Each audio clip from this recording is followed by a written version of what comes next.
Hey everyone, my name is Nathan and welcome to Maple Street. For the last 20 or so years, Turner Classic Movies, aka TCM, has been dedicating the month of August to Summer Under the Stars. Every day of August, TCM hosts a different actor or actress's filmography. Now, they don't do the complete filmography, but they have select movies that you have a chance to watch. For how big of a fan I am of classic movies, I was shocked that this was the first year that I have actually participated in Summer Under the Stars. So today, what I want to do is throw the stars that I watched into a competition and decide who was the best star from this lineup. And so what I did is I looked at each day with a list of movies and I chose my movie based on maybe it was in my watch list already, or it might have just been because it sounded intriguing to me. But the general idea is I will show you a screen of both actors competing. When I introduce the movie that they starred in, I will also give a brief review of the movie, my thoughts on it, and then ultimately choose an actor to move forward in the tournament. I am not basing this on the actor's performance. I am basing this off of the movie they were in. Now, there was one star from the lineup that I did not watch, and it was Grace Kelly. The reason I didn't watch any movies from her is because I've seen all of her movies, and I really wanted this Summer Under the Stars event to be all first-time watches. And so rather than have 31 stars competing, I actually have 30 stars competing just because of the lack of Grace Kelly in it. But otherwise, every other star competed, and I watched at least one movie from each of the stars. The order of the tournament is based on the day the star appeared in Summer Under the Stars on TCM. It will continue that way in round one. However, in round two, because we're at an odd number for a tournament, you will see two stars that make their first entry in round two. But more on that when we get to it. The first matchup we have is William Powell from Libelled Lady. This movie came out in 1936, and it has Powell as charming and clever as ever, which I actually thought greatly helped this work as well as it did. It was funny and a fascinating look into journalism. He's going up against Ida Lupino in Devotion from 1946. This was an interesting look into the lives of the Bronte sisters. Lupino wasn't bad, but a bit overshadowed by her cast members, most notably Olivia de Havilland. And of these two, I'm going with William Powell and Libelled Lady. He moves on to the next round. Our next match is John Wayne from The Sons of Katie Elder. This movie came out in 1965, and I loved the mystery of this town and the story that slowly unfolds, revealing the crookedness of the town. Wayne is his same old self, but if it ain't broke, don't fix it. He's going up against Julie Andrews from The Americanization of Emily from 1964. Andrews was fine in an otherwise genre-heavy, wartime, dramatic rom-com. The movie felt a bit too crowded at times, but really worked for me when James Garner's cowardice was played off for laughs. I was a pretty big fan of The Sons of Katie Elder. I'm choosing the actor again in the matchup. John Wayne moves on to round two. Day 5 brought me Gordon MacRae from Tea for Two. The story is super thin and just not funny enough to enjoy. There's definitely a lot of talent being portrayed, including from MacRae, but unfortunately the negatives far outweigh the positives. He's going against Jean Harlow from Platinum Blonde. This movie came out in 1931 and was directed by Frank Capra. Love that guy. Platinum Blonde was pretty hard to like because I did not like Stu Smith as a character or the story. There's a sweet enough ending and Jean Harlow did what she was supposed to, but honestly, it was just pretty meh. Going between these two movies, it's hard to choose a winner, but I'm gonna have to go with Jean Harlow from Platinum Blonde. But don't get comfortable, Gene. Day 7 was Peter Ustinov's day, and I chose the 1962 movie Billy Budd, a great cast in a black and white movie on the sea. Ustinov plays the likable but responsible ship captain and excels in the role. The movie is frustrating, but that only plays to my liking it more. He's going against Eleanor Powell from Broadway Melody of 1940, which, as you could have guessed, came out in 1940. Eleanor Powell is so talented. The dance numbers are easily the film's biggest strength. The story is pretty weak though, but I have no regrets watching because those dance numbers really were incredible. I am siding with Ustinov here and having him continue to captain his ship. Day 9 was Montgomery Clift Day. I chose Freud from 1962, and Clift, as always, gave a great performance, which required many layers for a complicated figure. It sort of reminded me of Oppenheimer with its storytelling and Clift's acting, but I won't lie, it was pretty boring. Clift is going up against Meryl Streep for A Cry in the Dark. This one came out in 1988, and do I even need to acknowledge Streep? Of course, she's incredible in this very tragic and true story. This was a very good watch, but it was a hard watch. I'm going with Meryl Streep this match. Day 11 was Cary Grant's day. I chose the movie Father Goose from 1964. It starts off promising with a wacky musical score, a cranky old drunk Cary Grant, and a beautiful setting. Then the plot actually comes in, and I just couldn't stand any of the girls. He's going up against Anita Page from Sidewalks. This movie came out in 1931, and it really is a Buster Keaton movie through and through. Anita was fine in a supporting role, but that's really all it was. Both movies were pretty good, but because Cary Grant's movie was more entertaining to me and he had a bigger presence, I'm giving it to Cary Grant for Father Goose. Day 13 was Jean-Paul Belmondo in Two Women from 1960. This was a very devastating World War II picture that leaves the battlefield to focus on an Italian mother and daughter. Belmondo is a very likable supporting character here, and I'm wanting to see more from his filmography now. He's going up against Day 14, who is Anne Bancroft, and I chose the movie The Miracle Worker from 1962. I would say Bancroft steals the show, but Patty Duke gives her a run for her money. Both give such raw performances and successfully bring Helen Keller and Miss Sullivan's story to life. I was moved in very different ways by both of these movies, and I find it so ironic that perhaps the two most moving movies of Summer Under the Stars happen to be going up against each other. It's a shame because I would love to see Jean-Paul Belmondo move forward, but I have to go with Anne Bancroft in The Miracle Worker. Day 15 was Joseph Cotten for Portrait of Jenny. This movie came out in 1948. It means well, but I left feeling a little underwhelmed and even a bit bored. I really like Cotten as an actor, but this was nothing too noteworthy. The star he's going up against is Jane Russell. I chose the movie Hot Blood from 1956. It was a very silly plot with a cast of dislikable characters. I kept hoping it'd get better, but ultimately this was just a waste of time. Thanks a lot, Jane. Joseph Cotten wins. August 17th was Jerry Lewis Day, and I watched the movie Smorgasbord from 1983. I should say right away that Jerry Lewis is quite possibly my least favorite actor of all time, so you can imagine how much I was dreading getting to this part of the month. Smorgasbord was one long movie, at least it felt long,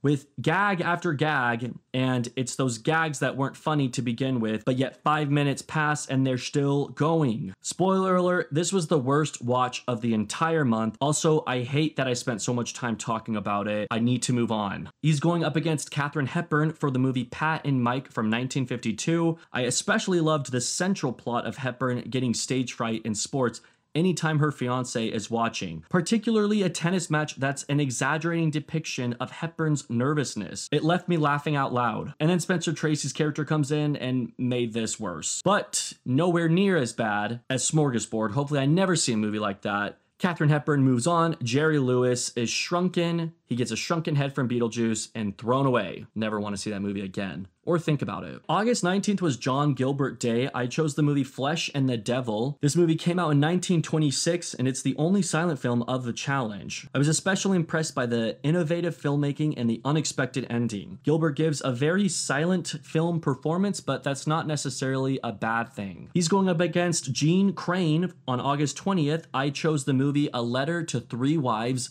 from 1949. I really liked the mystery to this one, especially regarding Addie Ross's identity. There's very clever storytelling too. Gene Crane was fittingly the standout to me, but I did find everyone to give a good performance. I liked both movies, but I'm choosing Gene Crane to move on. August 21st was Jose Ferrer in The Caine Mutiny. This movie came out in 1954, and although Ferrer is only in the last half hour or so, he is still a worthy addition to this great cast. I thought this was a good mutiny movie, and I could actually see valid points from both sides of the mutiny, which I feel like isn't very common for a mutiny movie. He's going up against August 22nd's Bette Davis in Dark Victory from 1939. Bette Davis is great in what she called her favorite role, and I can see why she did. Her character is likable, but still stubborn, which is a combo that surprisingly works well here. Both enjoyable movies, but I gotta go with Jose Ferrer because I love me a good mutinous movie. Because I didn't watch a Grace Kelly movie, we have our first matchup with two actors going up against each other. Starting off with Robert Shaw, I chose The Taking of Pelham 1, 2, 3 from 1974, and I was very pleased with it. I just love these kinds of movies that are able to remain consistent with suspense. Shaw is very good at playing a calm and collected hijacker, which only makes him more intimidating in the movie. He's going up against Fred McMurray from Calloway Went That-A-Way. This was such a sweet and wholesome comedy that is very underrated. I laughed a few times and was especially impressed from two cameos from two very big Hollywood stars of the time. But Calloway wasn't good enough to beat the train hijackers. I am choosing Robert Shaw to move forward. Next, I have Donna Reed from Eyes in the Night. This came out in 1942, and I've got to say, Reed can be in any movie and I'll likely be happy. It was strange seeing her play a snotty teenager here, but she did do her job well. She is going up against Ossie Davis in the movie Let's Do It Again from 1975. Ossie plays a very small role, but accomplishes his job of playing a passionate religious leader. Outside of that, this was a pretty good heist movie, if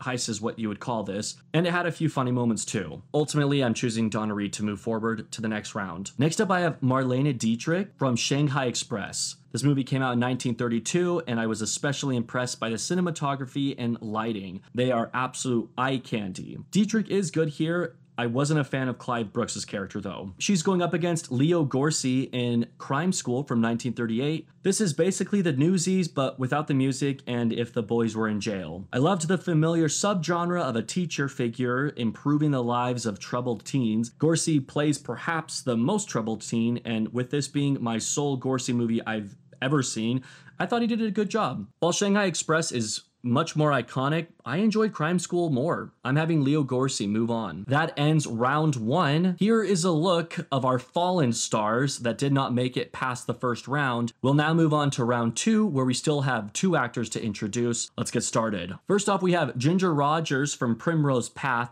This movie came out in 1940. I thought it was just a cute little dramedy that especially excelled when it focused on its wit, but it did suffer when it focused on being a little bit too melodramatic. I really liked Rogers' character in this and her innocence. I also liked seeing Joel MacRae and, of course, Henry Travers. She's going up against a familiar face to the tournament, William Powell from Liebeld Lady. Of the two, I gotta give it to William Powell again. I just really enjoyed Liebeld Lady. Two more familiar faces, we have John Wayne from The Sons of Katie Elder going up against Jean Harlow from Platinum Blonde. If you remember, I was not a fan of Platinum Blonde. This is very easy for me. John Wayne moves on to round three. Next up, we have Peter Ustinov from Billy Budd going up against Meryl Streep from A Cry in the Dark. Now, I won't lie, this is actually a pretty tough matchup for me. I liked both movies a lot for very different reasons, but ultimately, I gotta go with Peter Ustinov. He moves on to round three. Then we have Cary Grant from Father Goose going up against Anne Bancroft from The Miracle Worker. Again, a very easy matchup for me. Anne Bancroft is moving on to round three.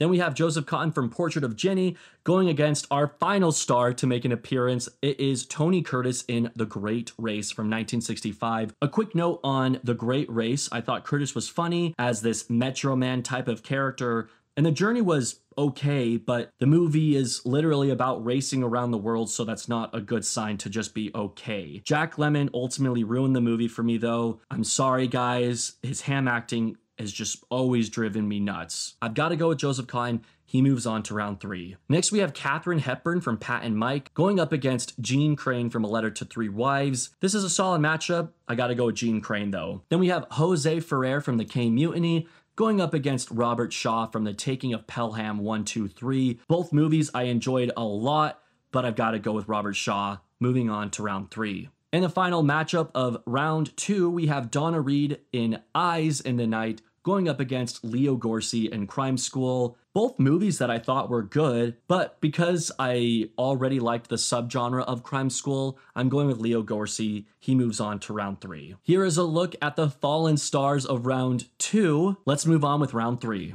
Our first matchup, we have two actors. It is John Wayne and the Sons of Katie Elder going up against William Powell in Liebeld Lady. They've both put up a great fight so far, but ultimately, I gotta go with John Wayne. Then we have Peter Ustinov from Billy Budd going up against Anne Bancroft from The Miracle Worker. Again, I mean, it's going to get repetitive at this point. Really like both movies, both performances, but I do have to choose Anne. She moves on to round 4. Next matchup, Joseph Cotten from Portrait of Jenny going up against Jean Crane from A Letter to Three Wives. This is pretty easy for me. Jean Crane moves on to round 4. I think this would be the only pairing of round 3 that I would say Joseph Cotten just doesn't belong here, and he sort of just snuck his way into this round because of the circumstances of the matchups he had. But yeah, there's actually a lot of movies that I would have chosen before Portrait of Jenny. Then finally, Leo Gorcey from Crime School going up against Robert Shaw, The Taking of Pelham. 1, 2, 3. This one's easy. I'm going with Robert Shaw. He moves on to round 4. Speaking of round 4, let's take a brief look at the fallen stars of round 3. I was mostly sad to lose Peter Ustinov and William Powell this round. All right, round 4, the penultimate round of the tournament. We have John Wayne from The Sons of Katie Elder kicking us off, going up against Anne Bancroft. This is where it gets really hard because I thoroughly enjoyed both of these movies, but I have to think about which movie I'd be more likely to rewatch and which one struck a chord with me more, and that's Anne Bancroft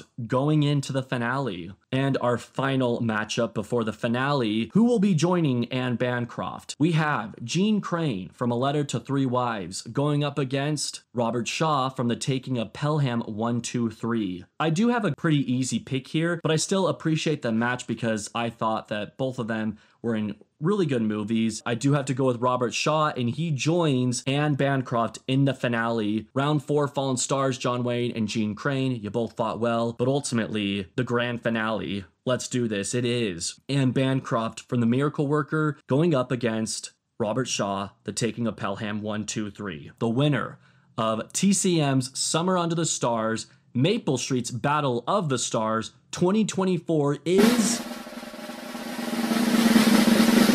Anne Bancroft from The Miracle Worker. I want to emphasize again, Anne Bancroft's performance is absolutely incredible as the patient and hardworking Miss Sullivan. The movie was just so special to me as well, and it's movies like these that remind me that even in 1962, we could get powerhouse performances. I think sometimes it's a little easy to neglect movies from this time because they don't have modern styles of acting, but this proves that point wrong because everyone is incredible, especially Anne Bancroft and Patty Duke. All right, so Anne Bancroft wins as my favorite star of this event. However, I want to share my ranking because it does differ a bit from the matchups that happened in each round. Here is my ranking from my favorite movie to my least favorite movie. I know I already spoiled He Must Who Not Be Named's movie being last place. I almost didn't even want to include it on the ranking, but I have to. Anyways, get a good look at the ranking here or pause the video, and I'm happy to answer any questions about that ranking in the comments below. Just a few fun stats from this year. I ended up watching multiple stars by accident. Ironically enough, the star that appeared the most times was Humphrey Bogart with 3 different appearances, and the ironic thing is he wasn't even an official star in Summer Under the Stars, but he had appearances in The Caine Mutiny, Crime School, and Dark Victory. Then there was also Henry Travers appearing in 2 different movies and Fred McMurray appearing in 2 different movies. The oldest movie I watched for this challenge was Flesh and the Devil from 1926. The newest movie was A Cry in the Dark from 1988. I also watched 3 Oscar-winning performances, that being 2 from Miracle Worker and 1 from Two Women. Now the final section of the video, I just want to share a few takeaways from this experience. I loved the idea of participating in this challenge, of discovering 31, or in my case, 30 new stars and just getting deeper into their filmography. However, I will not lie, it was a bit of a chore at times. I gave myself from the beginning of August to September 15th, and I ended up going well into September. I think the final movie I watched was Let's Do It Again, Ossie Davis's movie, and it was around September 23rd, 24th. And so almost a month had passed from Summer Under the Stars, and I was still trying to check off these movies. I plan to do it next year, and I'm going to go about it a different way.